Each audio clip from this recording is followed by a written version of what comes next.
নমস্কার, আমি রুম্পা ডেইলি লাইফস্টাইলে সবাইকে স্বাগতম। সবাই কেমন আছেন?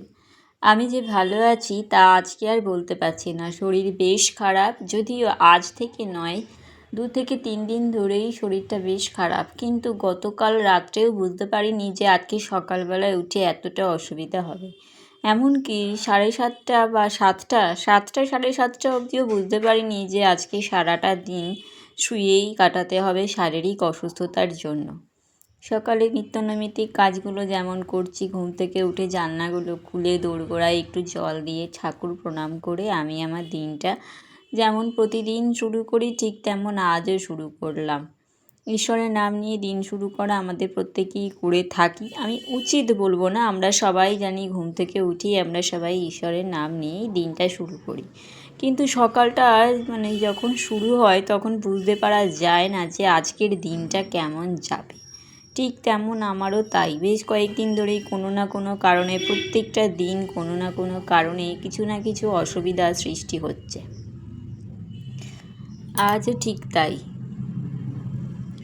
এইরকম এক শারীরিক অসুস্থতা নিয়ে আজও বেশ ভুগলাম। এবার আমি চলে আসলাম দাঁত মাজতে। টুথব্রাশ না করে আমি আবার জল পর্যন্ত খেতে পারি না। তো যাই হোক, যেটা বলছিলাম যে বেশ কয়েকদিন ধরেই গ্যাস অম্বলের সমস্যায় ভুগছিলাম। তো আজকে যেন একটু মাত্রা অতিরিক্ত হয়ে গেছে, যেটা আমি সকালে বুঝতেই পারিনি।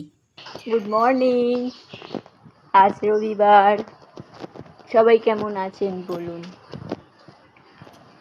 রবিবারের শুভেচ্ছা সবাইকে। রবিবার মানেই তো অনেকটা এক্সট্রা কাজকর্ম থাকে, আজও ঠিক তাই আছে। তবে কিছুটা কাজকর্ম করে রেখেছি, সেই রকম বিশেষ কাজের চাপ আজকে নেই। যেমন রবিবার দিন এই কমোড পরিষ্কার করি, এই সপ্তাহে করে রেখেছি। আর সকালবেলায় বাইরে এসেছি তো খুব ভালো লাগছে বাইরের পরিবেশটা। নারকেল টারকেল পড়েছে কি না সেগুলো একবার দেখি, কি কি ফুল ফুটেছে সেটাও একবার দেখবো। আর অনেক দিন পরে কালকে যেমন ভোরবেলার বৃষ্টি হচ্ছিল ছিটেফোঁটা অল্প অল্প, তো আজকে একদম আকাশ পরিষ্কার। আর আকাশ পরিষ্কার হলেই সেই শরতের আকাশ মনে হয়, ঠিক তাই মনে হচ্ছে। আরে বাবা, আর দেখো অবস্থায় কোথায় উঠেছে, হাই তুলছে একটু আগে। ওই দেখো, সকালবেলা উঠেই এদের খেলা শুরু হয়ে যায়। ওকে কামড়াকামড়ি করছে, ওকে মারছে, এইসবই করে এরা। এরপর থেকেই শুরু হয় নানান রকম অসুবিধা। আমি সমস্ত ঘরের কাজকর্মগুলো করছি আর যেন ঘেমে যাচ্ছি মানে অন্যান্য দিনের মতো নয়। একবার টয়লেটে গেলাম, সেখান থেকে আসার পরে নানান রকম অসুবিধা এমনই হচ্ছিল যে এতটাই মাথাটা ঝিমঝিম করছিল, চোখটা ঝাপসা লাগছিল, মনে হচ্ছিল আজ আমি আর কোনো কাজ করবো না। ওই রকম জামাটা পরেই আমি ওইভাবেই বিছানায় আমি শুয়ে পড়ি। ঘরে টুকটাক কাজ করতে গিয়ে নিজের জামাটা দেখলাম নিচটা ভিজে গেছিলো, কিন্তু ওই সময় আমার আর ইচ্ছাই করছিল না যে আমি জামা চেঞ্জ করে ঘুমোতে যাই। মনে হচ্ছিলো যে এই জামাটা পরেই আমি এখনই বাসি জামা করেই বিছানাটা ঝাড়ছি, গিয়ে শুয়ে পড়ি। সেরকমভাবে ভিডিওগুলো একটাও ভালো করে শ্যুট করতে পারিনি। আসলে তখনও বুঝিনি যে এতটা শরীরটা খারাপ যাবে, তখন থেকেই আস্তে আস্তে শুরু হয়। তাই প্রত্যেকটা পার্ট আমি আজকে আর নিতে পারিনি। এমনকি আজকে প্রায় এমনই অবস্থা হলো যে আজকে মাটন রান্না করার কথা ছিল, যার জন্যে আগের দিন কর্তামশাইকে দিয়ে মাটন আর মাটনের সরঞ্জাম সমস্ত কিছু আনালাম। সেগুলোও মাটনটা বারও করে রেখেছিলাম, সকালে ঘুম থেকে উঠেই বার করে দিই যাতে আস্তে ফ্রিজ থেকে সেটা ঠান্ডাটা ছেড়ে যায়। কিন্তু তারপরে আর পারলাম না, তো কর্তামশাইকে ফোন করলাম।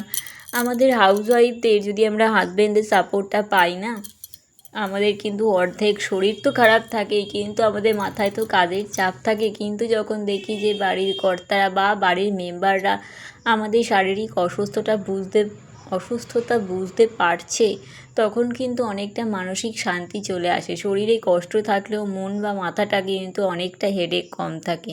তো এত কিছু দেখার পরে কর্তামশাইকে ফোন না করে আর পারলাম না, তো তাকে জানালাম যে আজকে আর মাটন রান্না করতে আমি পারছি না।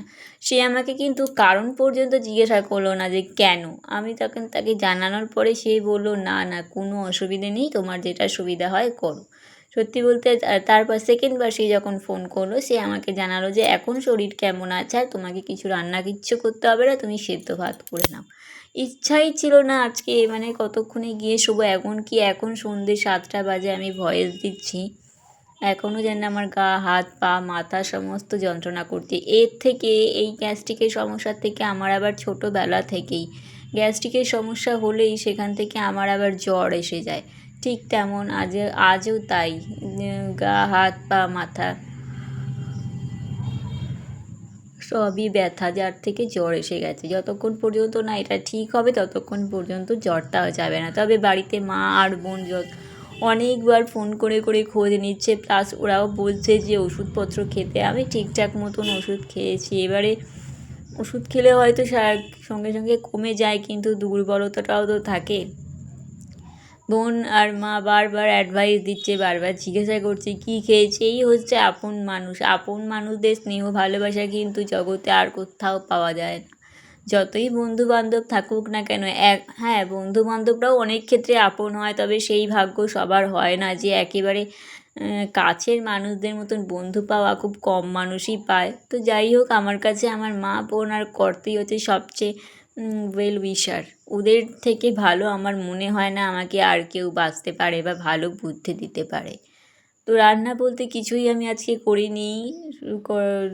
একটা আলু কালকে মানে একটা আলু ছিল, সেই একটা আলুকে অর্ধেক করে দিলাম আর ডিম সেদ্ধ করলাম, যাতে কর্তামশাই ডিম আর আলুটাকে একসঙ্গে মেখে খেতে পারে। আর একটু ডাল সেদ্ধ করলাম, যেটা আমি খাবো আর কর্তামশাই দুজনেই খাবে। যদিও আমি তো এক আধা ভাত খেয়েছি, কর্তামশাইয়ের তো ওগুলো দিয়ে হয়ে গেছে, প্লাস চাটনি ছিল আগের দিনের, তারপরে আগের দিন কাঁকরোল আলু ঝোল করেছিলাম সেটাও ছিল। এগুলো মিলিয়ে মিশিয়ে ও খেয়েছে। আমি তো খেয়ে চলে এসে ঘরে শুয়ে পড়েছি, জানিও না ও কী করছিল। আর এই যে এদিকে খেতে যাওয়ার আগেই চলে এসেছে একটা পার্সেল, হঠাৎ করে আমি তো ঘুমিয়ে পড়েছিলাম, মানে রান্নাবান্না সেরে কর্তামশাই যখন বাড়িতে আসলো আমি রিল্যাক্স হয়ে শুয়ে পড়েছি, কারণ আর আমাকে কেউ ডাকার নেই বা আর বাড়ি খেয়াল রাখার কোনো ব্যাপার নেই। তো ঘুমিয়ে পড়েছিলাম। তো হঠাৎ স্নান করে এসে বললো যে দেখো একটা পার্সেল এসছে। আমি আবার জিজ্ঞেস করলাম কেন বা কী, দেখালো এই পার্সেলটা এসছে একটা। তারপর বললাম ঠিক আছে খোলো, কি এটা কি বেড কভার? তখন ও বললো না দেখোই না এটা কী। তো বেশ মানানসই, মানে রুচিসম্পন্ন একটা জিনিস মনে হচ্ছে, শাড়ি হোক বা বেড কভার যাই। আচ্ছা, এটা হচ্ছে শাড়ি, ও ননদিনীর জন্যে, মানে আমার ননদের জন্যে একটা শাড়ি অনলাইনে অর্ডার করেছে, যেটা আজকে ও দিতে গেছে। আমার ননদিনী স্কুলের টিচার, তো সামনেই 15ই আগস্ট আসছে, তো তার স্কুলে সব লাগবে বলেই মানে ওর ইচ্ছার বোনকে একটা গিফট দেবে, আর সেই জন্যেই শাড়িটা আনা। আর খেতে বসে পেরেছি, কর্তা নিয়ে নিলে আমি তো খেয়ে চলে এসেছি, আমি বলতে পারবো না ও কীভাবে কী খেয়েছে।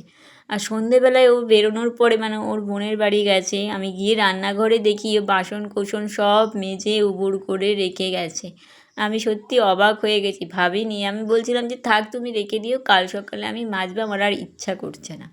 কিন্তু দেখলাম আমি আমি জানি যে জিজ্ঞাসা করবো কি, আমি তো জানি নিশ্চয়ই ও রেখে দেবে, গুছিয়ে গেছে। তবে খেয়ে উঠে টেবিলটা মুছে আসতে বলেছিলাম, আর ভাতের হাঁড়ি বা টুকটাক যদি কিছু থাকে সেগুলো ফ্রিজে ভরে রাখতে বলেছিলাম, সেটাও করে দেবে জানতাম, কিন্তু বাসনগুলো যে মেজে রাখবে সেটা আমি ভাবিও নি। এরপর 6:30টার সময় আমি দিয়ে দিলাম সন্ধে।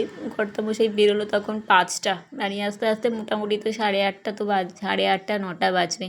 তো দুপুরবেলা এক হাতা ভাত খাওয়ার পরে তার একটু একটু সন্ধেটা দেওয়ার পরে খিদে পাচ্ছিলো, তো কী খাবো ভাবলাম জল আর বিস্কুট দুটো খেলাম, আর বারবার জল তেষ্টা পাচ্ছিলো, জল খেলাম। তো এতক্ষণ পর্যন্ত যারা আমার ভিডিওটা দেখলেন তাদের অসংখ্য ধন্যবাদ। সবাই ভালো থাকবেন, সুস্থ থাকবেন।